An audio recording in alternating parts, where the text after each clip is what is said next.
Purim, c'est une autre chose.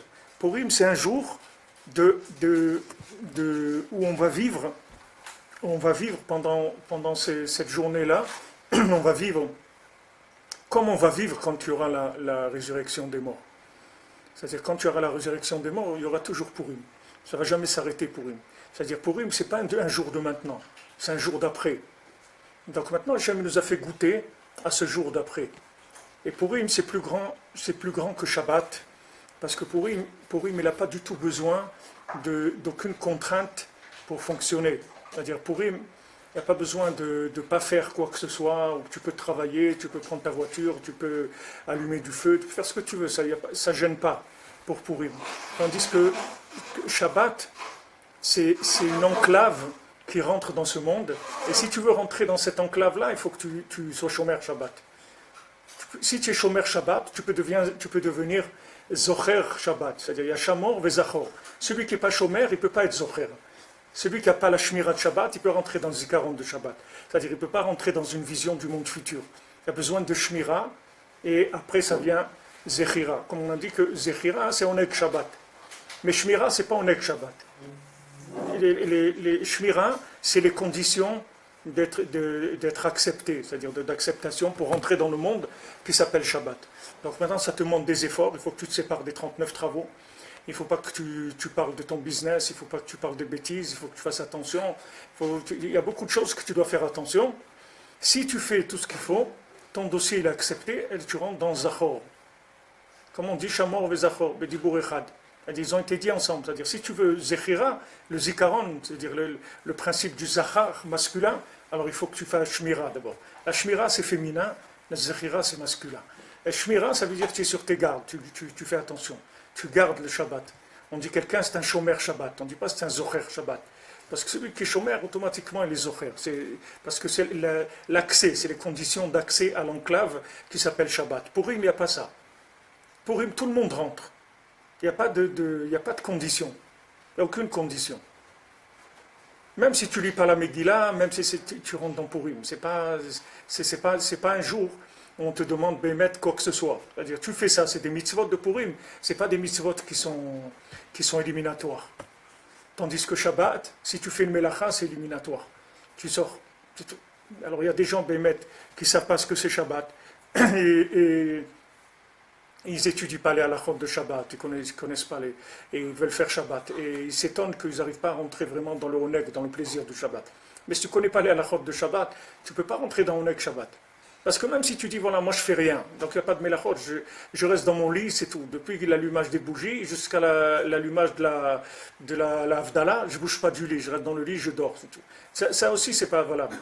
Parce que ça s'appelle pas, tu peux pas goûter Oneg Shabbat comme ça. Pour goûter le Oneg Shabbat, il y a des conditions très précises qui sont toute la Shmira. Donc ça, c'est bien sûr des conditions qui sont préalables pour pouvoir entrer dans Oneg Shabbat. Il y a aussi souvent des gens aussi qui veulent se convertir, c'est pas rien que les Bali Tchouva, même des gens qui veulent se convertir, ou des fois les rabbanim, ils ne leur demandent pas d'apprendre les halachot Shabbat comme il faut. Ils leur demandent juste de faire les brachot ou des choses. Mais il faut apprendre les halachot, parce que si quelqu'un devient juif, et le Shabbat d'après transgresse le Shabbat, le tarif en vigueur, il a changé. C'est pas le tarif de quelqu'un qui va se convertir. C'est un juif maintenant, ou une juive. Donc c'est un autre tarif. C'est pas du tout la même chose. C'est plus quelqu'un qui est candidat libre. Ça y est, il rentre dans des obligations. Donc, normalement, les gens qui font des conversions sérieuses, ils demandent aux gens d'apprendre les halakhot avant de pouvoir rentrer. Maintenant, Purim, c'est autre chose. Purim, c'est pas un jour qui est dans le temps. C'est pour ça qu'on dit même Yom Kippour, il est Kippurim. C'est comme Purim, ça ressemble un peu à Purim. Même le Yom Kippour. Parce que le Yom Kippour, comme c'est un jour qui est au-dessus du temps, complètement, qui fait pardonner toutes les avérotes, parce qu'il est au-dessus du temps. Donc c'est un jour où on sort du Zman, on ne mange pas, on se comporte comme si on n'était plus dans ce monde, on met des vêtements blancs, c'est comme les linceuls que quelqu'un va mettre quand il va rentrer dans sa tombe, on s'habille déjà comme si on était après la mort, on est dans une autre atmosphère, mais ça c'est pas Purim, ça ressemble un peu à Purim, mais Purim c'est encore plus loin que ça. C'est après que toutes les avérotes soient pardonnées et après que tu sois entièrement purifié. Comment tu vas vivre quand tu vas te réveiller après la résurrection des morts? Ça, c'est Purim. tu vas rentrer dans Purim. Donc c'est un jour qui est extrêmement important. Et ce n'est pas un jour qu'il faut rater. La plupart des gens, ils ne savent pas ce que c'est Purim. Donc la plupart des gens, ils ne vivent pas Purim. Qu'est-ce qu'ils font? Des gâteaux, des trucs, ils envoient des gâteaux les uns aux autres et tout, ils font Mishloach Manot. C'est bien, Mishloach Manot. Mais ce n'est pas ça Purim. Purim, c'est une autre dimension complètement. Si on ne se prépare pas, eh ben, on passe à côté. C'est-à-dire on ne peut pas rentrer dans quelque chose comme ça, d'aussi grand que ça, puisque c'est le jour le plus élevé de l'année. Il n'y a pas plus élevé que Purim. Et comment on va rentrer là-dedans si on ne sait pas à quoi on a affaire? Déjà savoir que Purim c'est Hava Shebedat, c'est-à-dire c'est l'amour absolu d'Hachem qui se révèle pour son monde. C'est-à-dire que c'est un amour absolu, il n'y a plus du tout de vérification de quoi que ce soit. Chacun il est aimé par Hachem comme s'il était parfait. Hachem ne regarde pas du tout les défauts de qui que ce soit en Purim. Hachem il regarde que le bien et il voit que le bien chez chacun, il ne demande rien à personne, juste d'être sa mère, c'est tout. Et bien sûr, c'est un jour de prière aussi où il faut beaucoup prier parce que les portes du ciel, elles sont ouvertes complètement, sans aucune restriction. C'est-à-dire qu'il n'y a aucun ange qui peut intervenir pour bloquer notre prière à Purim. Alors que dans l'année, on a pas mal de faux amis, comme on dit, qui sont là et qui empêchent nos prières de monter. C'est des guerres, c'est-à-dire les tzadikim, ils luttent pour faire monter nos prières. Mais Purim, c'est Kol hapochet yad notnim lo, celui qui tend la main, on lui donne. Il n'y a pas de restriction. Ce que tu demandes à Purim, on va te le donner, c'est tout.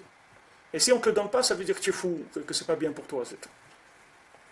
Mais tout ce que tu vas demander à Purim, on va te le donner. Si on ne te le donne pas, ça veut dire que tu n'es pas bien pour toi, c'est tout. Tu ne sais pas ce qu'il te faut, et tu as demandé quelque chose, mais Hachem, il sait que ce n'est pas bien pour toi, c'est pour ça qu'il ne va pas te le donner. Mais toutes les tfilotes, elles sont mitkablot à Purim, sans exception, sans restriction, sans aucune attaque, rien, parce que c'est un jour qui est au-dessus de tout.